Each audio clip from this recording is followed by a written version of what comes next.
जय माता जी। आइए दोस्तों, माता रानी का एक गाना लेकर मैं। गंगा नहैली मैया यारा रे झरली के सिया हो। गंगा नहैली मैया यारा रे झरली के सिया हो। मंदिर में करेली सी नाराए मैया, मंदिर में करेली सी गाराए मैया। इहो सिंगारवा मैया हमारा के दिहा तू हो। सिंगारवा मैया हमारा के दिहा तू हो।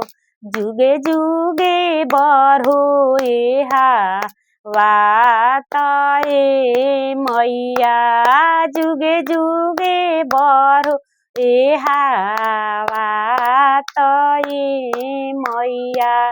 गंगा नहैली मैया यारा रे झरली के सिया हो। ओ गंगा नहैली मैया यारा रे झरली के सिया हो।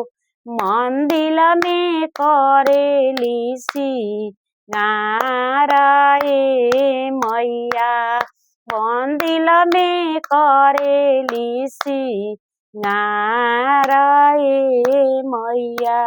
ओहो सिंगारवा मैया नैहर ससुरा दिहा तू हो।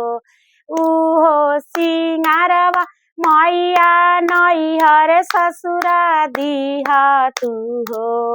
जुगे जुगे बढ़ो एहा वाताए मैया, जुगे जुगे बढ़ो एहा वाताए मैया।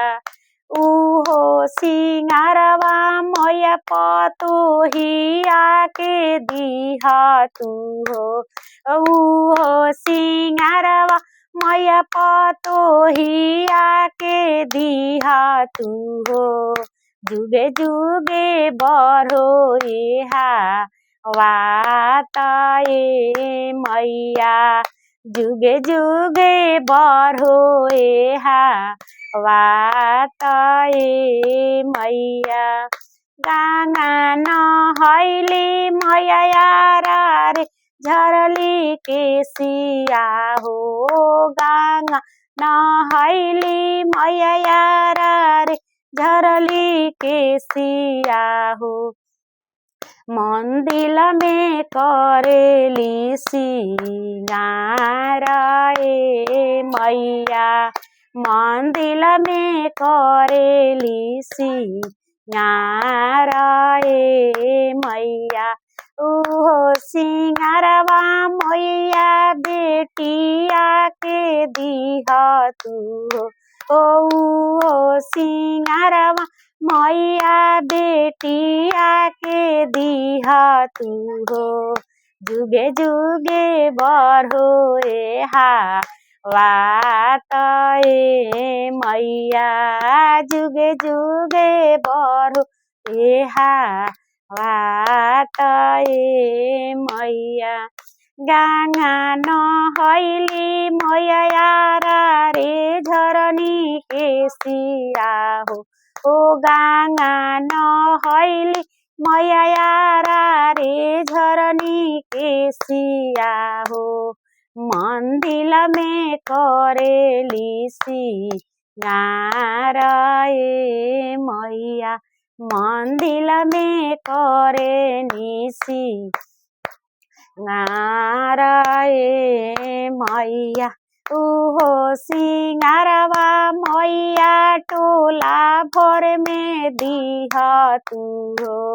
उहो सिंगारवा मैया गाँव भर में दिहा तू हो।